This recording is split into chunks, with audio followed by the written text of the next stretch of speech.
Welcome sa ating channel, Alpi Studio. Ang channel natin ay nagtuturo kung paano magluto ng iba't ibang klase ng putahing Pinoy na madaling lutuhin at swak sa budget. Tara, samahan niyo ako sa aking pagluto. Hello everyone! Ang iluluto natin ngayon ay Bicol Express. Yan, mag-gisa na tayo ng sibuyas sa bawang.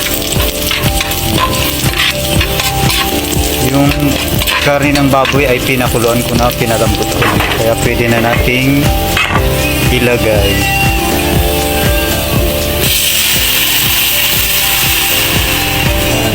Malambot na siya. Dire-diretso na nating lagyan ng sahog.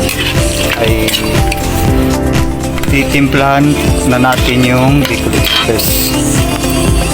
Lagyan ng yung bagong na alamang actually ginasa ko na to, yung bagong na alamang lagay natin. Tapos yung sili na labuyo saka siling green yan.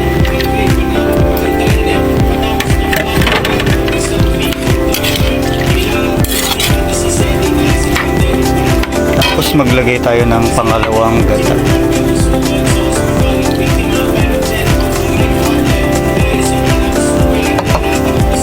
Pakuluan muna natin. Lagyan na natin ng panimpla konti, yung paminta saka konting betchin.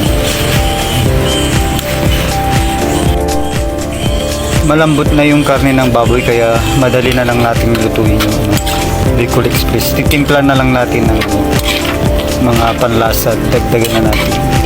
Paulit-ulit kung tinitikman para makuha ko yung the best na lasa ng Bicol Express. Halu-halun lang natin hanggang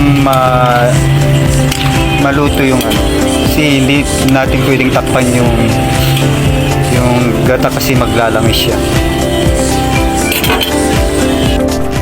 Tinikman ko na siya, sobrang anghang, sarap ng pagkaanghang niya. Tapos yung gata na una ay ilalagay na natin.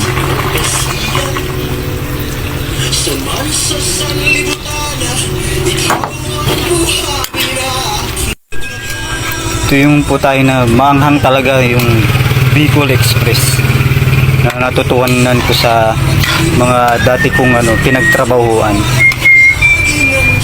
Super anghang, super sarap. Yun ang gusto ng mga customer.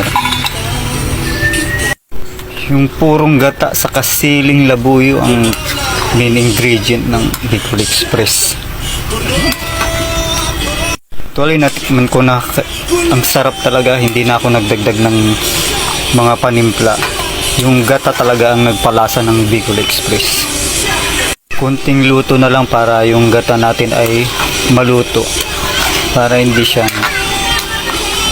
yun, kakapit sa sarap ng gata sa karne ng baboy.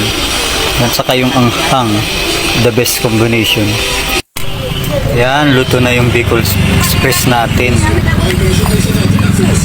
Tignan mabuti yun, yung lasa, lapot at anghang ng Bicol Express. Sarap. Salamat sa panonood. Hanggang sa muli. Thank you very much.